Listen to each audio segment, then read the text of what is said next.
Le blackout, qu'est-ce que c'est qu'un blackout informatique?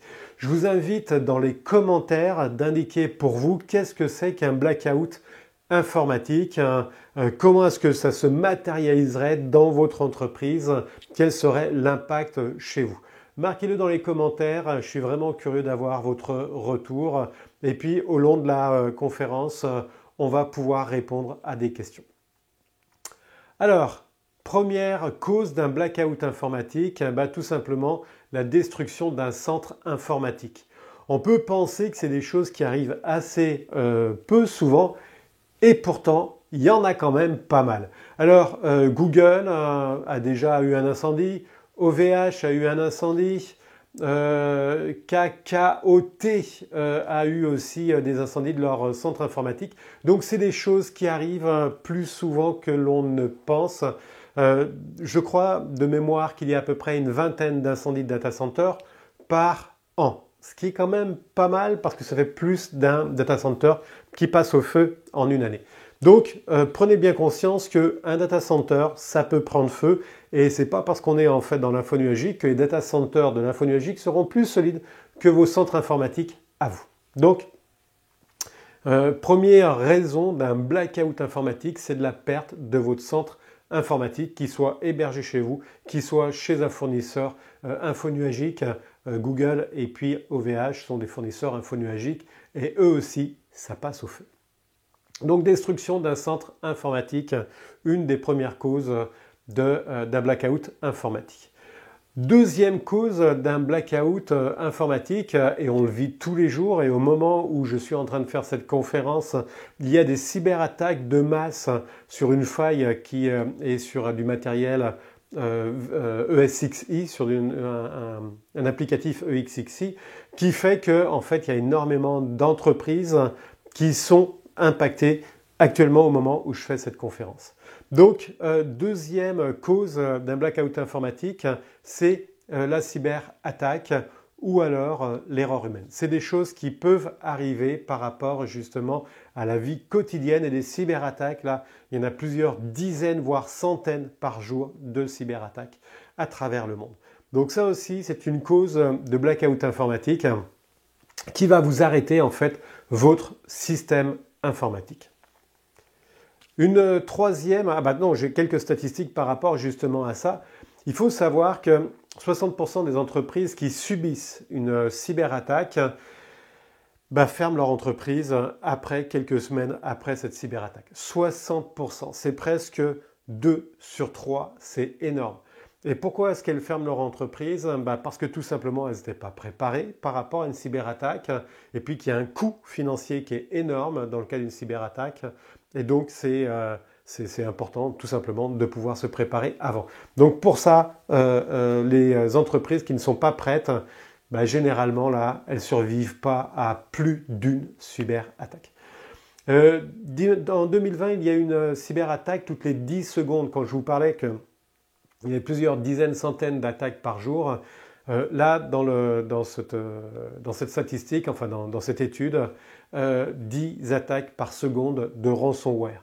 Donc, si vous n'avez pas été attaqué maintenant, vous ne tracassez pas, votre tour va bientôt arriver. 54% des entreprises subissent des cyberattaques. 54%. Une entreprise sur deux subit une cyberattaque. Si vous n'avez pas encore cyberattaqué, vous ne tracassez pas, ça va venir. Donc, je vous invite à vous préparer bien avant. 21 jours de durée d'arrêt en moyenne après une cyberattaque. C'est-à-dire que pendant 3 semaines complètes, vous arrêtez votre activité dans votre entreprise le temps que vous reconstruisiez votre informatique. Ça veut dire quoi? Ça veut dire que vous coupez votre lien avec vos clients, vous perdez le lien de confiance avec vos fournisseurs, etc., etc.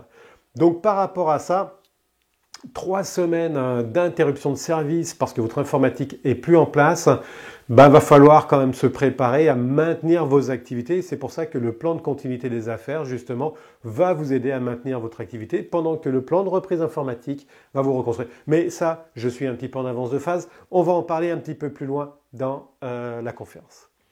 70 000 $, c'est le coût médian en fait d'une cyberattaque.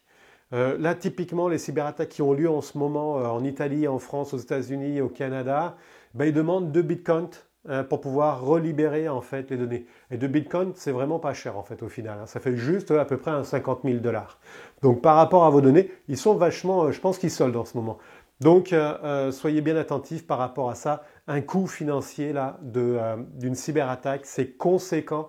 Donc réfléchissez par rapport au coût de mise en place versus le coût lorsque ça vous arrive. 47 des télétravailleurs se font piéger par du phishing. On travaille, beaucoup d'entrepreneurs, enfin d'entreprises demandent à leurs employés de travailler à partir de leur PC personnel s'ils ne peuvent pas fournir un PC de l'entreprise. Donc là-dedans, les employés se font eux-mêmes cyberattaquer. En fait, c'est une porte d'entrée supplémentaire. Et le phishing, c'est tout simplement le fait d'envoyer un courriel qui est très bien tourné, qui peut prendre l'aspect d'un courriel interne à l'entreprise ou qui peut faire référence à quelque chose de l'entreprise, etc. 47%, un employé sur deux se fait attraper. J'étais en rencontre avec justement une entreprise de cybersécurité la semaine dernière et ils font régulièrement en fait des tests, des mises en situation de phishing typiquement. Et il y avait une personne, elle a cliqué 10 fois sur le lien là et sur ces 10 clics, elle a rentré 7 fois son user et son password. C'était un lien pour tester justement le fait que en cas de cyberattaque, qui c'est qui se faisait attraper par rapport à ça. 10 fois, c'est énorme, donc sensibilisation énorme là-dessus à faire. Suite à une cyberattaque, 27% du chiffre d'affaires va partir en fumée après votre cyberattaque.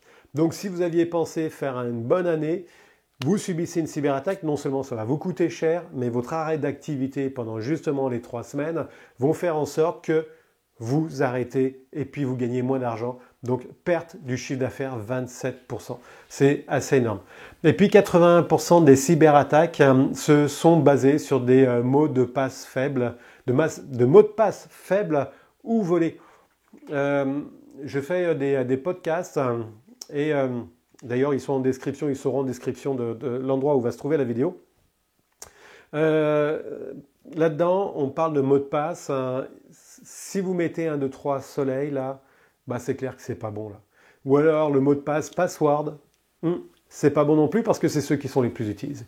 Donc la base, mettez un password fort, ça va vous éviter en fait des cyberattaques. Puis concernant les erreurs humaines, les spécialistes, les personnes peuvent faire une erreur humaine, scraper, détruire une base de données de façon involontaire qui va arrêter votre activité, qui va générer un blackout. Même si on peut la récupérer par la suite, il n'empêche que l'interruption de service va vous générer un blackout. Donc voilà pour les attaques cyber ou alors les causes humaines. Une troisième cause de blackout, ça va être la rupture de service tiers.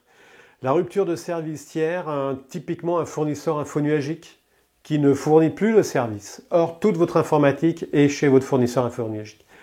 Ça arrive même souvent. Donc par rapport à ça, si votre fournisseur infonuagique ou votre fournisseur Internet n'est plus disponible, vous ne pouvez plus accéder à vos systèmes. Si vous n'accédez plus à vos systèmes, il y a un blackout qui va être généré par rapport à cette interruption de service. Vous n'avez plus la possibilité de fournir vos services, vos produits. Donc blackout informatique par rapport à ça. Ça peut venir de tiers de confiance. Donc des grands de ce monde, Microsoft, Google, Amazon, etc., qui ont des centres qui sont normalement redondés. Il n'empêche qu'ils peuvent avoir eux-mêmes des situations qui vont les rendre indisponibles. Je travaille très régulièrement avec des clients sur des scénarios quand on fait des simulations de crise, avec une simulation de crise spécifiquement sur vous perdez l'accès à votre fournisseur infonuagique. Peu importe la raison, parce que lui-même s'est fait cyberattaquer, que ses systèmes ont été bloqués, c'est des choses qui arrivent. Ou alors parce qu'ils sont passés dans un incendie, comme OVH, comme Google, comme d'autres boîtes qui ont déjà eu des incendies de leur centre informatique. Donc là aussi, indisponibilité de votre tiers de confiance, de votre partenaire de confiance, de votre fournisseur de services, fait en sorte que vous tomberiez dans un blackout informatique. Quatrième, d'autres exemples, justement, panne mondiale, il y a une panne mondiale par rapport justement à Internet. Votre fournisseur Internet hop, c'est tombé. Roger, là aussi, une panne massive du réseau. Nombreux sites internet au Canada et aux États-Unis et en Europe qui ont été touchés, notamment des distributeurs d'argent.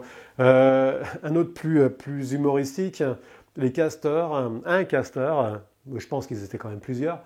Donc des casteurs coupent Internet, c'est la panique au Canada. Alors en fait c'était dans une ville, mais il n'empêche que il y a eu une interruption de service et donc le temps que votre fournisseur d'Internet recable les fibres, eh ben, il y a eu une coupure, il y a eu un blackout. Panne sur Teams, on tourne beaucoup avec Teams actuellement, avec Microsoft. Il y a énormément d'entreprises, je crois que c'est plus de 70% des entreprises qui fonctionnent avec Microsoft et notamment qui font quasiment toutes leurs rencontres, leurs réunions avec Teams. Ben, imaginez si demain Teams s'arrête, qu'est-ce que ça va générer dans vos entreprises? Panne de 6 heures pour des paiements Interac. Là encore, on se retrouve un petit peu dans ce genre de situation-là. Votre fournisseur qui vous permet de faire vos virements automatisés ou pas d'ailleurs, tombe en panne. Dans ce cas-là, vous avez, vous, de votre côté, des problèmes puisque votre fournisseur est tombé en panne. Donc, par rapport à ça, la rupture d'un service tiers, c'est des choses qui arrivent très souvent.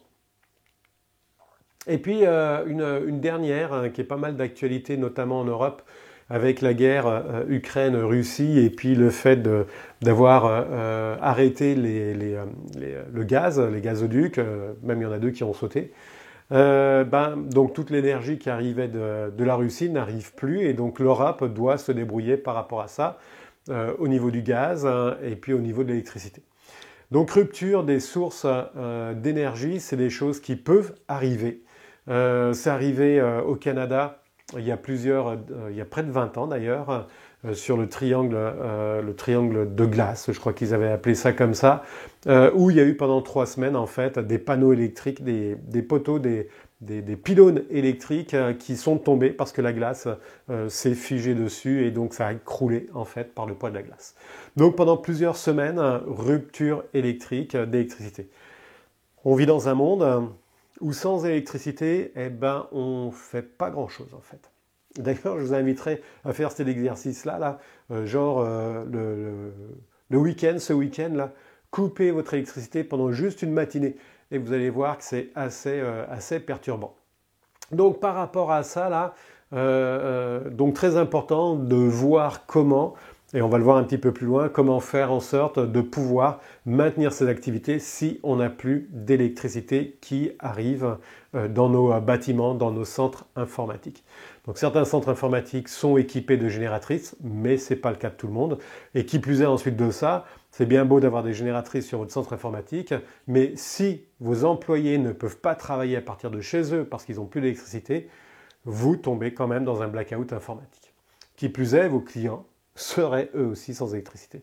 Donc le système, l'économie s'arrêterait, serait gelée pendant un certain temps, et puis plus ça va durer, plus ça risque d'être dramatique à plusieurs niveaux. Donc je vous ai mis quatre causes d'électricité qui peuvent arriver, de coupures qui peuvent générer des blackouts. Voici quelques exemples, fort risque de piratage sur les réseaux électriques canadiens. Ça aussi, ça rejoint la cybersécurité, mais si on coupe les réseaux électriques, parce que il y a eu de la glace ou parce qu'il y a une cyberattaque, ça va jouer énormément en fait dans le blackout. Donc on a plusieurs choses comme ça. Vous avez les sources dans la description, vous allez avoir ce genre d'informations-là. Voilà pour ça. Alors, maintenant qu'on a vu comment est-ce qu'un blackout pouvait arriver, on va regarder, une fois que ce blackout va arriver, comment est-ce qu'on va gérer tout simplement la crise et on va regarder les phases de gestion de crise par rapport à ça. Donc, il y a 6 phases. Dans notre formation, en tout cas, nous, on parle de 6 phases. Vous pouvez en mettre beaucoup plus, vous pouvez réduire, c'est un petit peu difficile de réduire par rapport à ça, là, mais en tout cas, en fonction des écoles, ça va différer, il peut y en avoir plus, il peut y en avoir moins. Nous, on est resté sur 6 phases pour simplifier en fait le processus et faire en sorte qu'on mette en place des plans de reprise de gestion de crise très très rapidement. Donc première phase, quand on a un événement de type blackout ou pas d'ailleurs, eh ben, il va y avoir la détection. La lumière se coupe, vous venez de détecter qu'il y a une coupure électrique. Votre système répond de façon bizarre, votre PC affiche des fenêtres alors que vous n'avez pas demandé, là, détection d'un gros problème. Vous n'accédez plus à votre application alors que vous avez de l'électricité, que votre ordinateur fonctionne en local, mais votre application, ça n'a pas l'air de répondre. Vous détectez un problème. Donc la détection, ça va être ça. On va détecter un événement par rapport à ça. Et ensuite de ça, la deuxième étape, on va analyser cet événement-là. On va regarder qu'est-ce qui se passe. Pourquoi on a cette situation-là? Est-ce qu'on subit une cyberattaque? Est-ce qu'on a une coupure dans notre centre informatique? Qu'est-ce qui se passe vis-à-vis de ça? Donc, deuxième étape, on va analyser, on va qualifier en fait l'événement, à savoir si c'est un événement plutôt de type incident ou est-ce que c'est un événement plutôt de type gestion de crise. Donc, par rapport à ça, on va regarder ce point-là.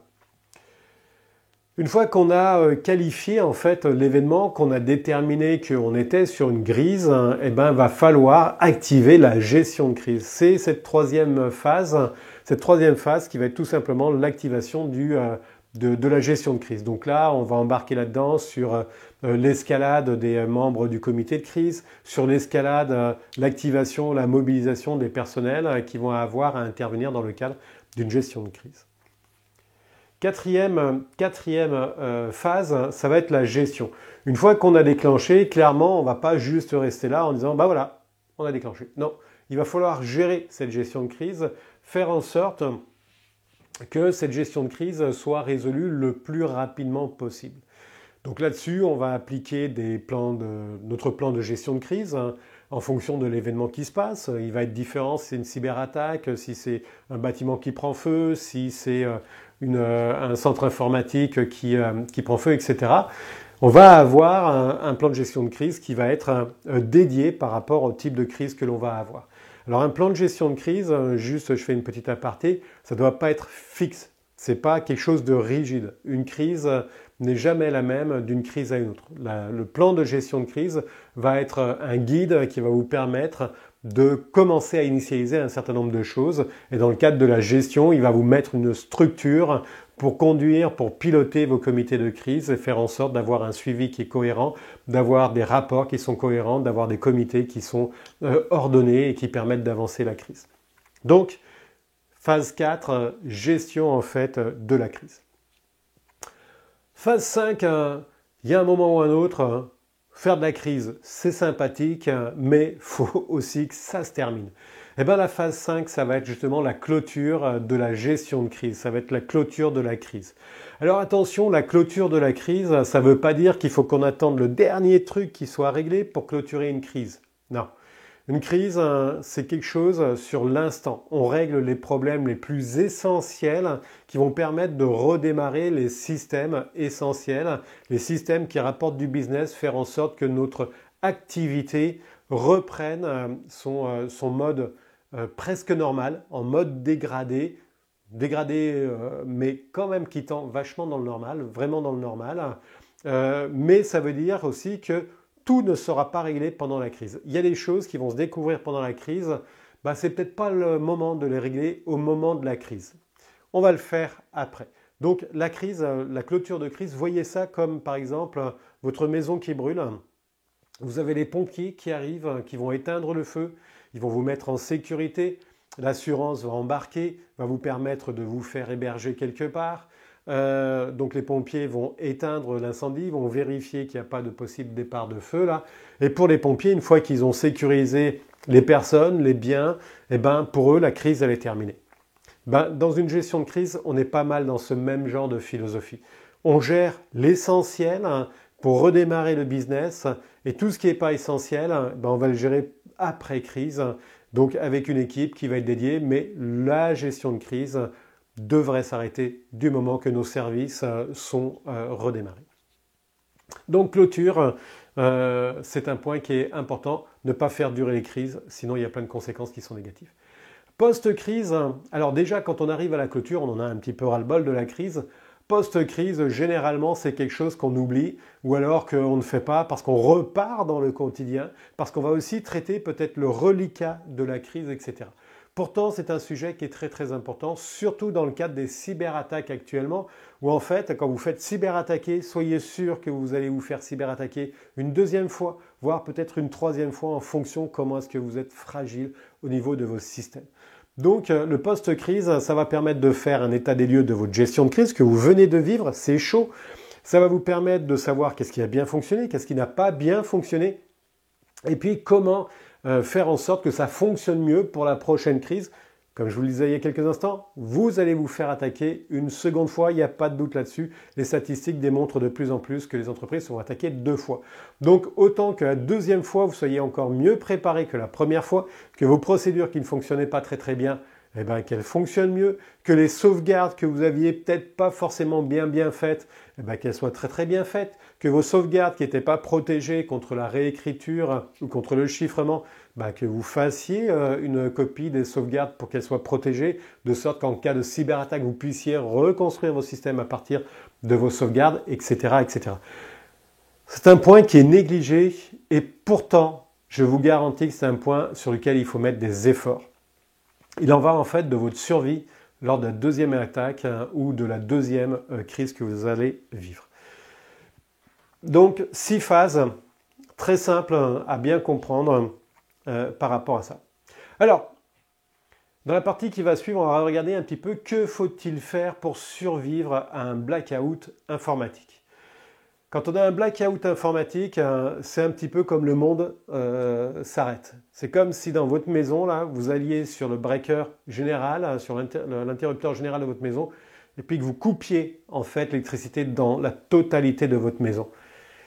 Ça fait bizarre. Sincèrement, ça fait bizarre lorsqu'on n'a plus d'électricité et qu'il n'y a plus rien qui tourne. Même au niveau du bruit, c'est très surprenant. Une fois, j'étais dans un centre informatique, il était à peu près 6 heures du matin.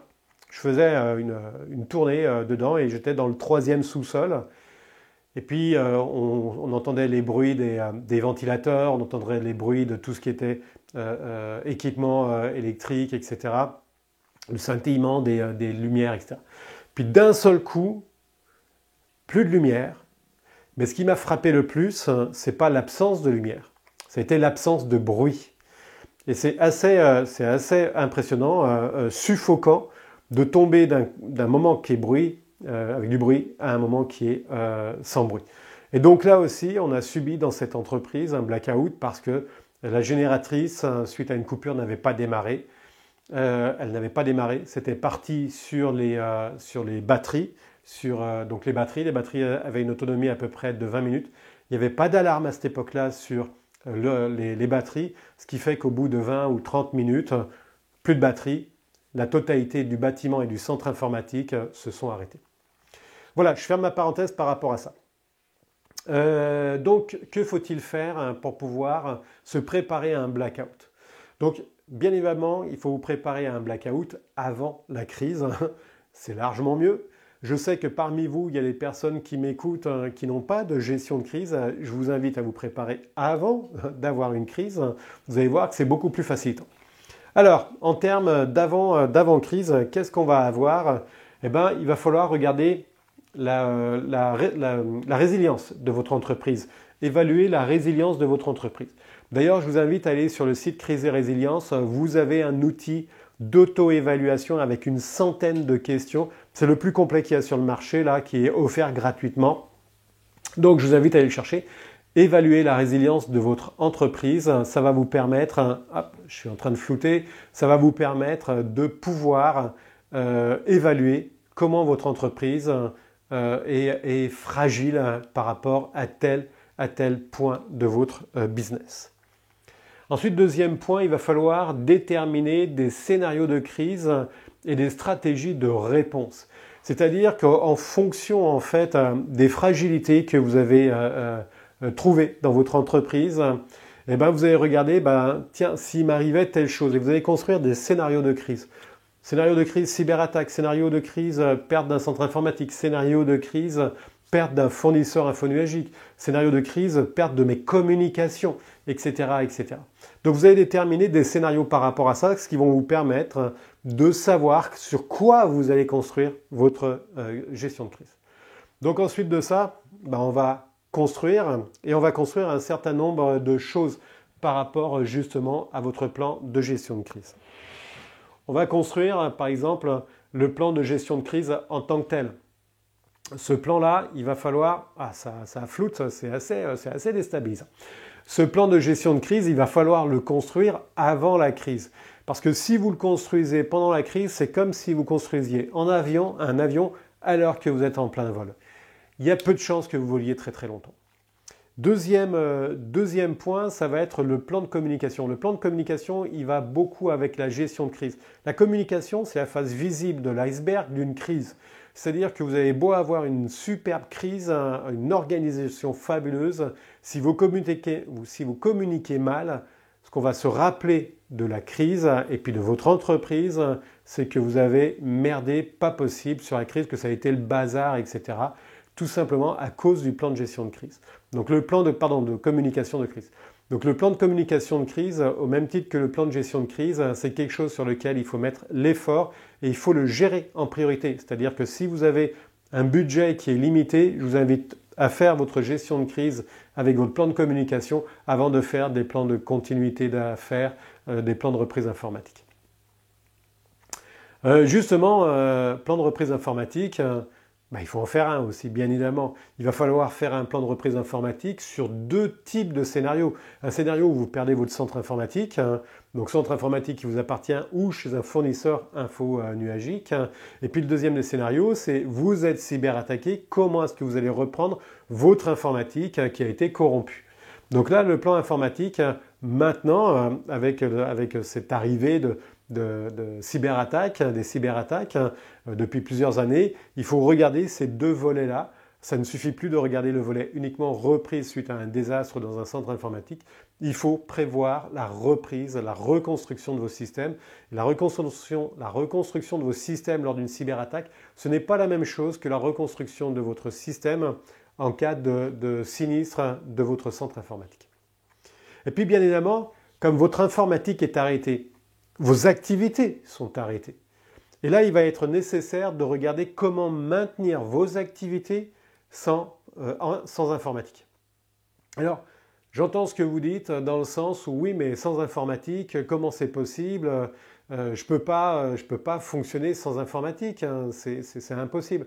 Mais croyez-moi, là, la nécessité rend intelligent. Quand vous souhaitez garder vos clients, même sans informatique, vous allez trouver des solutions pour pouvoir communiquer avec vos clients, pour leur expliquer comment faire, etc. Et la mise en place d'un plan de maintien ou de reprise d'activité, c'est la mise en place d'un plan de continuité des affaires en soi.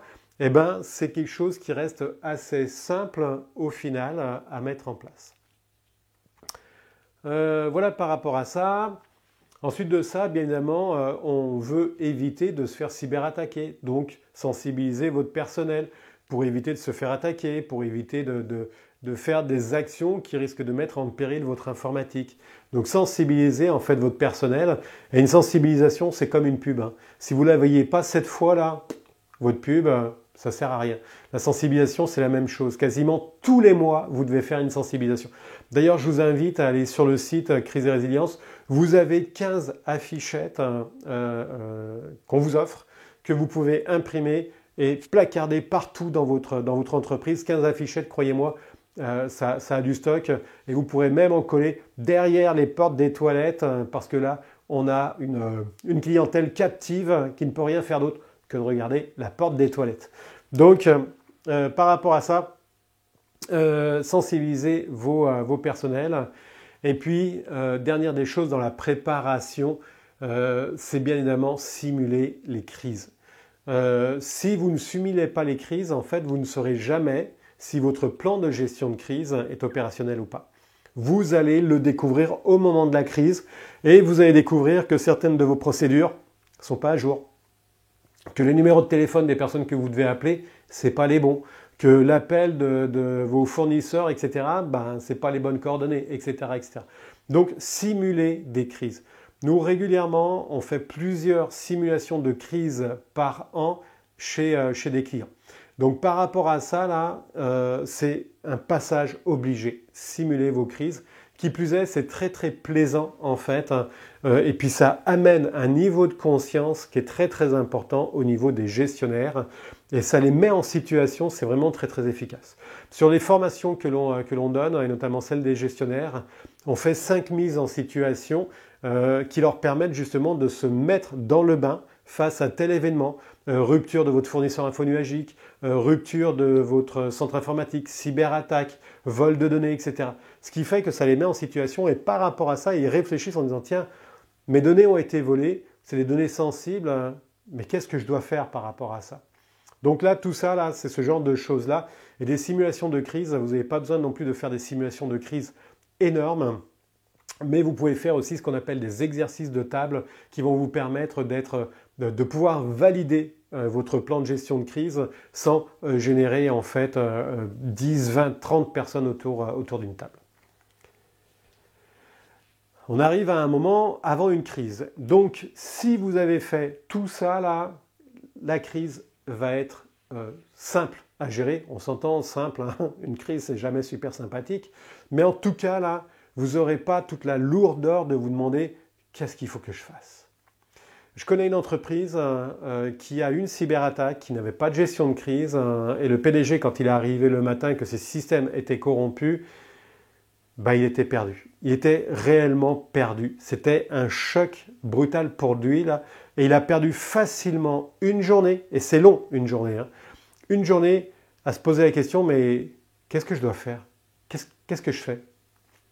Donc c'est énorme. Donc tout ça, là, tout l'avant-crise, ça va vous permettre de gagner un temps précieux en gestion de crise. Alors, bien évidemment, va falloir que vous gériez la crise. Pour gérer la crise, vous avez vos plans. Basez-vous sur votre plan de gestion de crise. Il va falloir que vous fassiez une communication au début de la crise. Vous avez un plan de communication. Il va falloir que vous reconstruisiez vos systèmes. Vous aurez un plan de reprise informatique. Et pendant que vous reconstruisez vos systèmes, il faut maintenir votre activité pour éviter que vos clients partent à la concurrence. Et pour ça, vous avez le plan de maintien ou de reprise d'activité.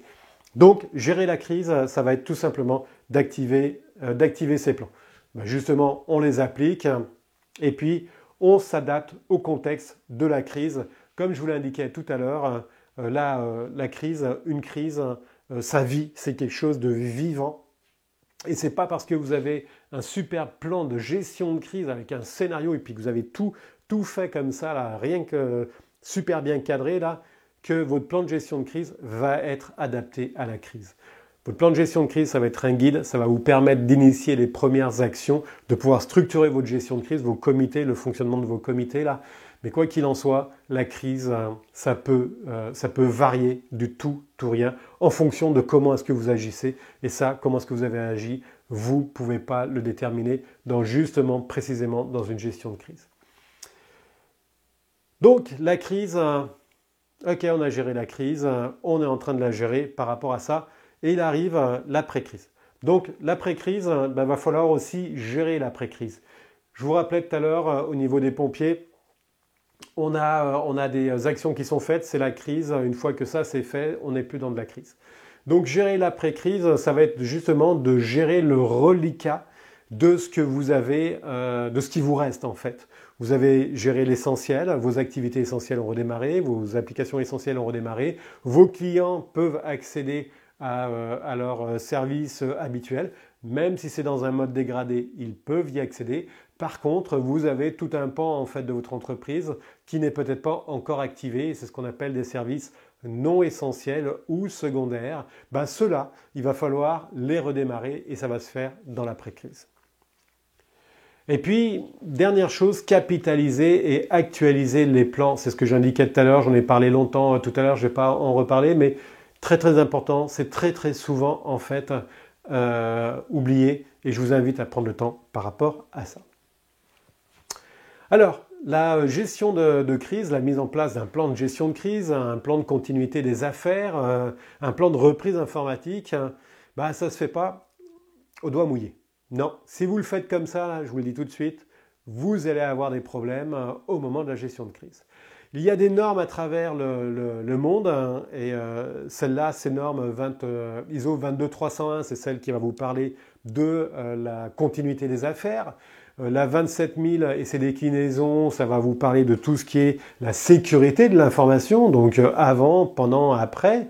Et puis l'ISO 22361, c'est la norme qui est spécialisée dans la gestion de crise, dans la mise en place d'une gestion de crise.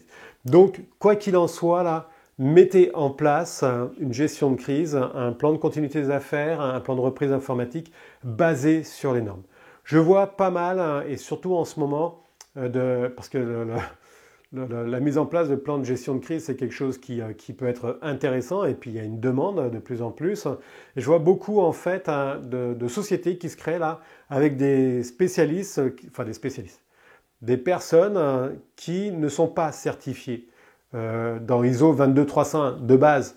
Donc là, à mon avis, là, écartez toutes les entreprises qui ne sont pas certifiées sur une base de ISO 22301 parce qu'ils n'ont pas forcément la règle de l'art pour mettre en place une gestion de crise. Deuxième chose aussi, je vais faire une aparté là-dessus parce que c'est très très important. Je vois beaucoup d'entreprises qui font appel à des fournisseurs très très bas coût et en fait le résultat est assez dramatique. Là encore, basez-vous sur des personnes qui ont de l'expérience. Dans les équipes qui doivent intervenir chez vous, au minimum, vous devez avoir un senior qui a près de 10 ans d'expérience dans la mise en place de la gestion de crise, de la continuité des affaires, de la reprise informatique, si vous devez mettre un volet reprise informatique. Bien évidemment, il y a des personnes qui peuvent avoir moins, mais sachez que plus vous aurez de l'expérience, plus la personne qui va intervenir aura de l'expérience, moins en fait au final ça va vous coûter cher, parce qu'elle sera beaucoup plus efficace par rapport à ça. Ça me rappelle chez un client, en fait, on a facturé un nombre d'heures et en fait, on ne va pas consommer ce nombre d'heures parce qu'on est trop efficace. Donc tant mieux pour le client, tant pis pour nous.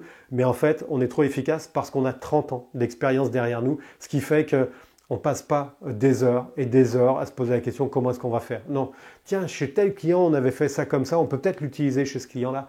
Tiens, dans mon expérience, j'ai fait ça, etc. J'ai des outils. Puis d'ailleurs, dans les formations qu'on donne, là, on donne des gabarits, c'est une tuerie sur ces gabarits. Enfin bref, je ferme la parenthèse. Quelles sont les solutions pour survivre à un blackout ? Ok, vous avez mis en place votre plan de continuité des affaires, votre plan de reprise informatique, votre plan de gestion de crise, mais il y a aussi des solutions que vous pouvez mettre qui vont permettre, pendant un blackout informatique, de maintenir vos activités par rapport à ça. Donc, bien évidemment, le premier, là, c'est disposer d'un plan de gestion de crise. Pour mettre en place un plan de gestion de crise, ça va vous prendre en fait un responsable de ce plan de gestion de crise. Si vous n'avez pas de plan de gestion de crise, nommez un responsable et sa mission première, ça va être de mettre en place un plan de gestion de crise.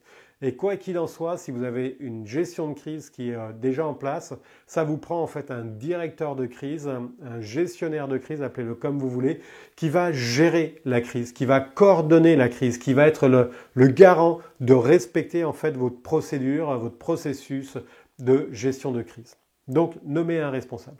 Ensuite de ça, il va falloir définir une structure. Dans les entreprises, en fonction de la taille des entreprises, il faut regarder un petit peu comment est-ce que je fais ma gestion de crise, comment elle est structurée. Dans des toutes petites entreprises, je vais revenir sur la structure de la gestion de crise. Normalement, dans une gestion de crise, on a un comité opérationnel et un comité décisionnel. Le comité décisionnel, il décide. Le comité opérationnel, il va gérer, il va pousser les wagonnets pour faire en sorte que l'entreprise redémarre. De base, on a 2 comités comme ça. Autour de ces comités-là gravitent d'autres cellules, cellules communication, cellules RH, cellules finance, juridiques, etc., logistique et tout ça. D'accord ? Donc, de base, c'est comme ça. Dans des petites entreprises, il va y avoir en fait fusion des deux et on va avoir dans un seul comité, dans une seule gestion de crise, le comité de crise opérationnelle et décisionnelle qui va siéger autour de la même table. Donc, en fonction de ça, c'est là où il va falloir définir. Est-ce que c'est une seule table et puis là-dedans, j'ai du décisionnel et de l'opérationnel parce que mon entreprise est petite et puis qu'on n'a pas tant de monde que ça autour de la table? Ou est-ce que j'ai une grosse entreprise et je travaille avec des entreprises de plus de 6000 employés? C'est clair que là, dans ce cadre-là, il va y avoir un comité de crise opérationnelle. Il peut y en avoir d'ailleurs plusieurs en fonction des vice-présidences, un comité de crise opérationnelle pour l'informatique, un comité de crise opérationnelle pour la manufacture, etc., un comité pour l'administratif par exemple. Et au-dessus de ça, il va y avoir un comité de crise décisionnel qui va gérer tout l'aspect décision. Donc là encore, ça va dépendre vraiment en fait de votre entreprise. Hop, je vais me mettre là. Ensuite de ça, on va mettre en place des processus. Tout à l'heure, je vous ai parlé sur les 6 étapes, la détection, l'analyse, l'escalade, l'activation, la gestion, etc. Tout ça, ça va se baser sur des processus. Et donc, il va falloir regarder et mettre en place ces processus. Et puis, bien évidemment, il va falloir mettre en place des moyens. Une gestion de crise, ça coûte de l'argent. Il ne faut pas se leurrer. Quand on a une crise, il faut faire déplacer des personnes, vos collaborateurs, il va falloir peut-être les regrouper sur d'autres sites. Votre gestion de crise, il va falloir la regrouper peut-être physiquement ou alors peut-être avoir un mix physique et puis à distance. Il va falloir peut-être payer la restauration des personnes qui vont travailler 24 heures sur 24, faire en sorte que votre cellule de crise, vos cellules de crise, vos comités de crise, les salles dans lesquelles ils vont se réunir soient équipées d'imprimantes, de portables, de chargeurs de téléphone, de vidéoprojecteurs, d'écrans, je ne sais pas. Ça va dépendre de votre gestion de crise. Mais par rapport à ça, ça va nécessiter des moyens. Et il va y avoir aussi des moyens financiers. Généralement, dans la gestion de crise, ce que nous on conseille, c'est d'avoir une caissette d'argent liquide, donc des pièces, des billets, carte de crédit, de faire en sorte que quand on a besoin d'acheter des choses très très rapidement, qu'on n'attende pas tout le processus de budgétisation, mais qu'on aille chercher, si vous avez besoin d'une ramette de papier parce que dans votre imprimante vous n'en avez pas, allez dans le bureau en gros, allez chercher votre ramette de papier, ce genre de choses-là. Et puis il va y avoir des moyens plus importants, parce que dans le cas d'une cyberattaque, vous allez faire appel à des entreprises qui vont vous aider par rapport justement à la crise et qui vont intervenir pour regarder, pour faire une analyse de votre système, comment est-ce qu'il a été attaqué, pour sécuriser vos systèmes, pour mettre en place les patchs. Et puis peut-être que vous allez faire appel à des entreprises qui vont reconstruire vos systèmes. Donc là aussi, ça a des coûts et ça peut coûter plusieurs dizaines, voire centaines de milliers de dollars ou d'euros en fonction en fait de l'événement que vous avez. Donc, mettre des moyens en place. Donc en mettant ça, ça va vous permettre de bien pouvoir gérer les choses. Ensuite de ça, dans le cadre en fait d'une destruction d'un centre informatique ou d'une cyberattaque, bien évidemment, il va falloir activer votre plan de gestion de crise. C'est clair que par rapport à ça, vous n'aurez pas d'autre choix d'activer votre plan. Ensuite de ça, il va falloir appliquer le plan de reprise informatique. Donc par rapport à ça, il va y avoir quatre points qu'il va falloir regarder. C'est le séquencement, le séquencement en fait de la reprise. Même si vous avez fait un plan de reprise que vous avez déjà séquencé en fonction du contexte, il va falloir adapter votre plan, votre séquencement du plan de reprise.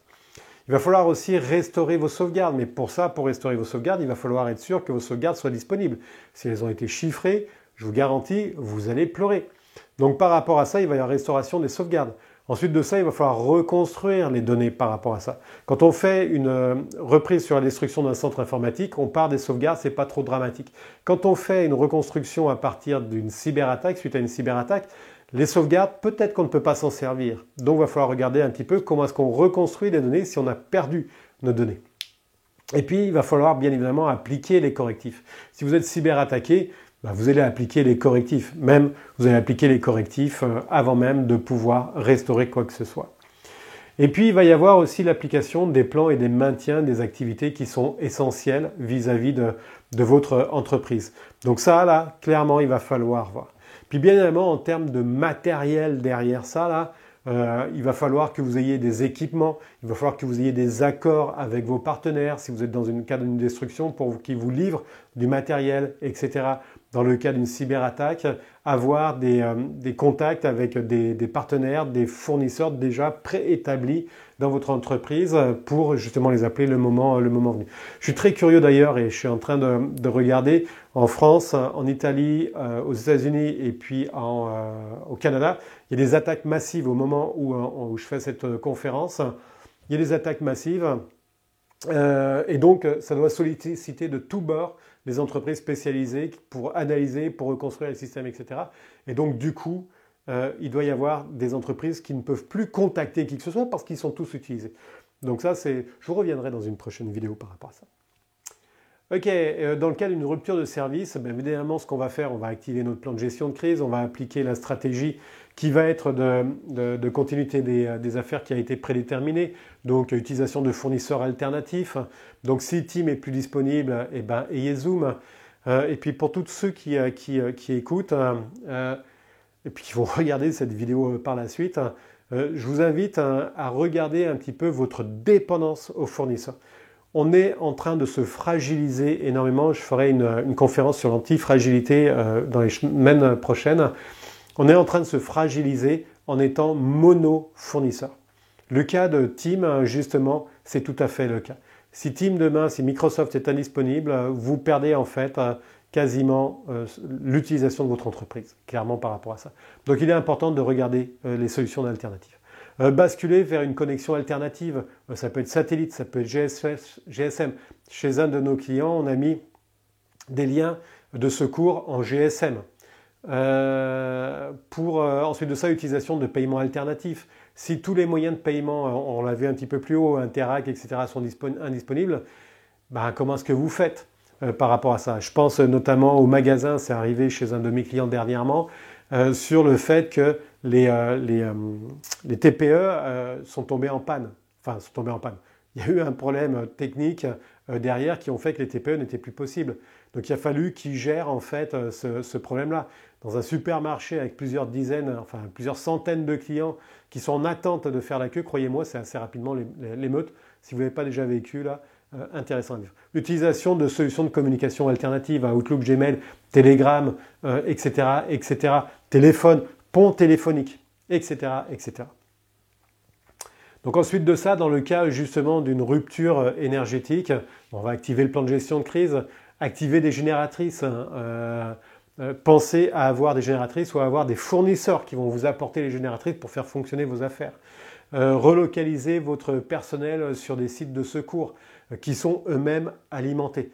On voit ça beaucoup dans les sinistres, dans les crises, dans les communes, où en fait on va regrouper les personnes dans une salle, et notamment quand il y a des températures qui sont très très basses. Je travaillais sur un scénario comme ça, là, où justement l'objectif c'était de regrouper les personnes, notamment les personnes fragiles, dans des centres d'hébergement. C'est pas mal du standard. Ouf, à retenir, je crois qu'on arrive vers la fin. À retenir, l'info nuagique, ce n'est pas magique. Soyez bien conscient qu'on bascule de plus en plus dans l'info nuagique. Et quelque part, on se fragilise de plus en plus. Donc soyez bien attentifs par rapport à vos contrats, par rapport en fait à la sécurisation que vous mettez, par rapport à la reprise informatique, à la continuité des affaires. Il faut bien savoir que ce n'est pas parce que vous êtes chez un fournisseur info nuagique qui est lui est résilient pour son infrastructure que vous-même vous êtes résilient. Vous serez résilient quand vous aurez acheté le bon contrat et puis surtout que vous aurez cliqué sur les bonnes cases pour dire mon service, mon application bidule, elle est répliquée sur un autre data center de sorte que j'ai une continuité. Si mon application bidule sur mon site A est indisponible, c'est pas grave, mon application bidule sur mon site B va continuer à fonctionner, je n'aurai pas d'interruption de service. Ça ne se fait pas tout seul. Ça ne se fait pas tout seul. Et mes clients, quand je leur en parle de ça, là, ils tombent des nues parce qu'ils ont payé, ils ont migré dans l'info nuagique pensant que justement c'était résilient. Et dans les faits, pour les fournisseurs qui sont des vrais fournisseurs, Google, Amazon, Microsoft, etc., et puis d'autres d'autres, voilà, et ben vous avez une résilience de base. Ils sont résilients, ces entreprises-là. Mais eux, ils sont résilients sur leur infrastructure. Ils n'ont aucunement la responsabilité de faire en sorte que votre application soit, elle, résiliente. Si vous n'avez pas décidé de faire une redondance de votre application pour des questions de coût, parce que quand on fait une redondance de l'application, bah, ça coûte forcément de l'argent. Donc si vous avez décidé de ne pas faire cette redondance, bah, vous n'aurez pas de redondance. Et ce que je vois de plus en plus chez les clients qui ont migré sur l'info nuagique, ils sont partis d'un système qui avait une reprise informatique et puis ils sont partis dans l'info nuagique pensant que de toute façon c'était déjà intégré en fait dans le package fourni par l'info nuagique et ils ont complètement oublié cet aspect reprise informatique. Donc ils se retrouvent dans l'info nuagique pensant qu'il y a une redondance par rapport à ça et se retrouvent sans redondance, sans reprise informatique, et parfois leur sauvegarde, ils n'en ont plus. Donc attention par rapport à ça, je me permets vraiment d'insister là-dessus. D'ailleurs, dans le magazine, il y a un article, je vous invite à aller chercher le magazine d'avril. C'est un article qui est très très bien fait, qui est très bien fait par un super rédacteur, c'est-à-dire moi. Allez, ça c'était la petite page humour. L'électricité, c'est la vie. Plus d'électricité, plus de vie. Imaginez si demain vous coupez votre électricité. D'ailleurs, je vous invite, je vous en parlais tout de suite au début de la conférence, je vous invite là, ce samedi là, le samedi qui vient, couper une matinée votre électricité. Au Québec, on est pas mal habitué à avoir des coupures électriques, donc on s'équipe quand même en conséquence. Mais en Europe, je vous invite vraiment à couper là, et puis vous allez voir, c'est très perturbant.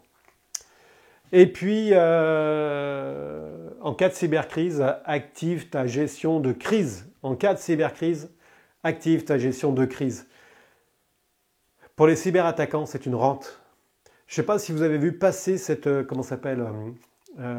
annonce. Ils payent en fait des personnes 20 000 $ par mois pour faire des cyberattaques. 20 000 $ par mois. Quand on sait que les salaires moyens d'un employé, c'est pour des employés, ça va du SMIC à des choses comme 4 000, 5 000 $ ou euros, là, en fonction du niveau. 20 000 $, je ne sais pas, ça laisse à réfléchir. Donc, on va avoir de plus en plus de personnes qui vont faire de plus en plus de cyberattaques. Donc, ayez une gestion de crise.